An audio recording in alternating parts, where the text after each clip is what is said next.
साचे दरबार की जय। बोलो श्री नगली निवासी भगवान की जय। बोलो श्री परमहंस दयाल जी महाराज की जय। गुरुर्ब्रह्मा गुरुर्विष्णु गुरुर्देवो महेश्वरा गुरुर्साक्षात् परं ब्रह्म तस्मै श्री गुरुवे नमः।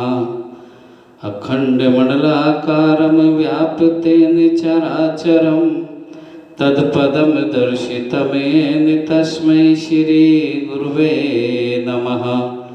बोलिए साचे दरबार की जय। श्री नगली निवासी भगवान जी की प्यारी संगत, आप सभी को हमारे हाथ जोड़कर जय सच्चिदानंद, जय गुरु आदि, जय श्री राम।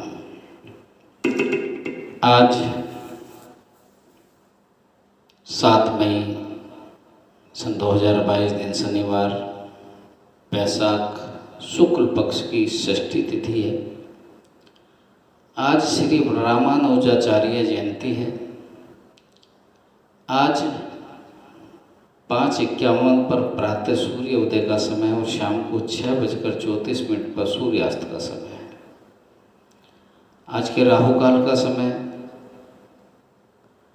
9:02 से शुरू होगा और 10:37 तक रहेगा। आज आप 127वां पाठ सुन रहे हैं। किन्हीं कारणों से आज हम पाठ आप तक भेजने में थोड़ा असमर्थ रहे, इसलिए आज प्रातःकाल की बजाय सायंकाल को आपको पाठ भेज रहे हैं, लेकिन भेज आज ही रहे।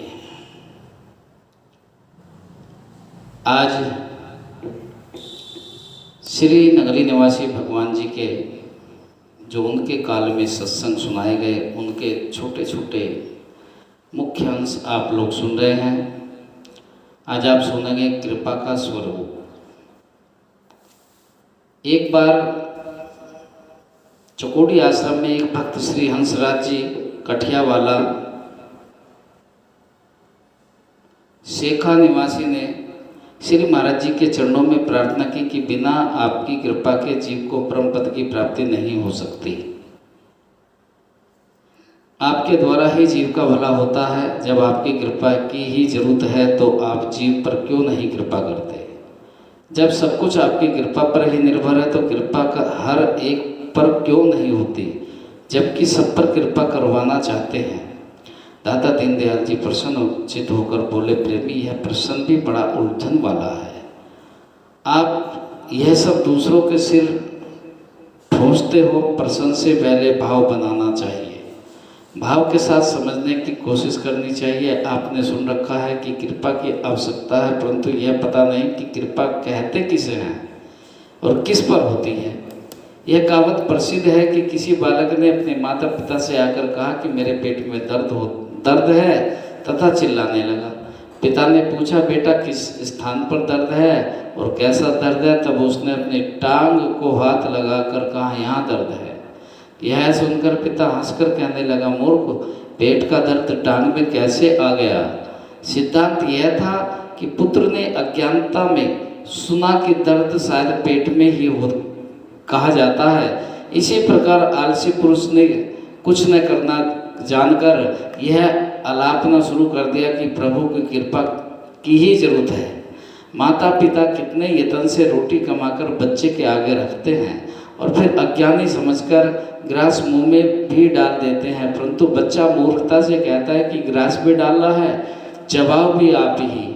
भला बताओ, इस मूर्खता का कोई ठिकाना है?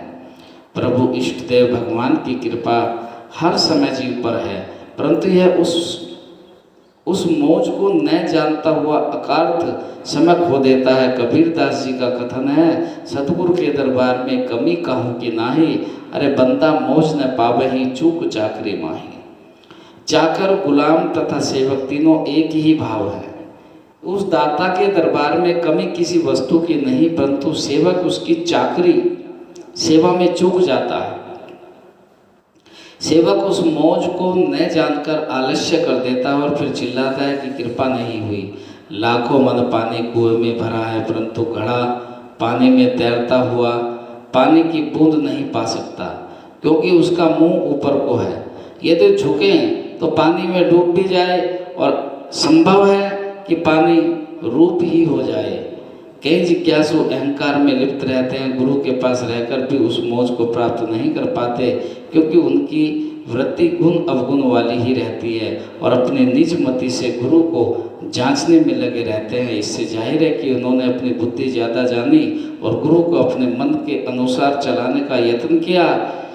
गुरु ग्रंथ साहिब का वाक्य है, तू ठाकुर तुम पे अरदास, जियो पिंड सब तुमरी रास, तुम मात पिता हम बारिक तेरे, तुमरी कृपा से सुख घनेरे, कोई न जाने तुमरा अंत, ऊंचे ते ऊंचा भगवंत, और सगल सामग्री तुमरे सूतर, धारी तुमते हो सो आज्ञाकारी, और तुम ही गत मित तुम ही जानी, और नानक दास सदा कुर्बानी। जो कृपा पात्र हैं उनकी यही वाणी होती है और निश्चय भी यही होता है कि उन्होंने प्रभु ठाकुर जी को सामने जानकर सब कुछ अर्पण करते हुए कहा, जियो पिंड सब तुमरी रास। जैसे माता पिता की मौज से ही सुख मानना चाहिए। माता पिता जानते हैं कि यह अज्ञानी हमारी गोद में है। गोद वाला बच्चा अपनी बुद्धि अर्पण किए होता है, अर्थात जैसे माता पिता रखें उसी में उसका भला है। जो बच्चा बड़ा होता जाता है, माता पिता उसकी देखभाल करना छोड़ देते हैं। जब सेवक कुछ जानता हुआ भी अनजान बनेगा, फिर कृपा का दर्शन होगा। उस विधाता ने सारी सृष्टि एक सूत्र में प्रो रखी है। जो उस मालिक की इच्छा होती है वही होता है। आज्ञाकारी सेवक ही उसका आनंद मानते हैं। श्री गुरु नानक देव जी कहते हैं कि दाता अपनी गति मति तुम ही जानो, मैं उस चमत्कार का बलिहारी हूँ। पतंगा प्रकाश देखते ही भस्म हो जाता है। सो प्रेमी, सत्संग में अपना नाम गंवाना सीखो। जब दीन दुखी होकर सब गंवा बैठोगे तो दीन जानते ही दयालु दया करेंगे। माता पिता की तब भी कृपा थी जब बच्चे को मिठाई खिलाई, मिठाई से खून गंदा हुआ तो फोड़ा चिरवाना भी उनकी कृपा है। चाहे बच्चा उस समय रोता ही है, कृपा भी अपने अपने समय की होती है। जो मन के अनुसार हो, साधारण जिज्ञासु, उसे तो कृपा कहते हैं, और जो मन के विरुद्ध हो, चाहे भले काम का ही हो, उसकी गणना कोप में करते हैं। इससे वे एक दिन पतन को प्राप्त होते हैं। किसी सेवक ने आपके सामने अपने गुरु से कृपा मांगने की रट लगाई, तब गुरु जी ने कहा, बेटा अंतःकरण शुद्ध कर लो ताकि कृपा हो सके। अपना पुरुषार्थ करते रहो, यही हमारी कृपा है। सेवक ने कहा, महाराज आपकी कृपा से ही शुद्ध हो जाऊंगा, आप कृपा करो। गुरुजी नियम पूर्वक भिक्षा मांगकर खाया करते थे। वह बोले, बेटा जब हमने ही सब करना है तो तुम निश्चित रहो, हम स्वयं ही करेंगे। एक दिन गुरुजी ने अपने कमंडल से थोड़ी घोड़े की लीद डाल दी और उसी सेवक के घर भिक्षा मांगने गए। उस सेवक को जानकर कहा, दूध चाहिए। तब वह बड़ा प्रसन्न होकर अंदर से दूध लाया और जब कमंडल में डालने लगा तो बोला, महाराज ये लीद कैसी है? गुरुजी बोले, इसकी भी जरूरत है, दूध इसी में डाल दो। सेवक बोला, महाराज किस मौज में हो? भला मैं मूर्ख हूँ जो गुरु को लीद वाला दूध पिलाऊं? दूसरा पाप यह है कि दूध अमृत है और अमृत को गंदगी में कैसे डालूं? मैं यह अनुचित कर्म कभी न करूँगा। गुरुजी बोले, भैया दूध पड़ने से लीद शुद्ध हो जाएगी, तब हम लीद और दूध दोनों का भक्षण करेंगे। सेवक चरणों पर गिर पड़ा और प्रार्थना की कि गुरुदेव मुझे ज्ञान हो गया। मैं मूर्खता से यह कहता था कि आपकी कृपा से अंतःकरण शुद्ध होगा तथा करता कुछ न था। वास्तव में कृपा रूपी दूध तब ही हृदय कमंडल में डालना चाहिए जब लीद रूपी विकार अंदर से निकल जाए। अब मैं यत्न करूंगा कि पहले हृदय शुद्ध कर लूं, तभी कृपा का आनंद अनुभव होगा। सो यह है कि कृपा का स्वरूप कृपा पात्र पर ही होगी। अर्थात हर व्यक्ति कहता है, मैं तो गुरु की इतनी पूजा करता हूँ, इतनी सेवा करता हूँ, मुझे गुरु महाराज का आशीर्वाद प्राप्त नहीं होता। अब सोचिए, जब अंदर गंदगी भरी हो, अहंकार भरा हो, विकार भरे हो, दूसरे का बुरा करने की हमारे अंदर खूबियाँ भरी हुई हों, तो वहाँ भगवान की कृपा कहाँ से हो सकती है? अहंकार, सोचिए, अगर पानी के अंदर, अभी जैसे गुरु महाराज जी ने बतलाया, पानी के ऊपर घड़ा तैर रहा है, जब तक उसे डुबोगे नहीं उसके अंदर पानी नहीं आ सकता, क्योंकि उसका मुंह ऊपर को है। और जिन इंसानों का, जिन मानवों का मुंह ऊपर को होता है, उन पर कभी प्रभु की कृपा नहीं होती, वो कभी पानी ग्रहण नहीं कर पाते, अर्थात कृपा ग्रहण नहीं कर पाते। कृपा पाने के लिए हमें झुकना बहुत जरूरी है, अपने आप को डुबोना बहुत जरूरी है, अपने आप को शुद्ध करना बहुत जरूरी है।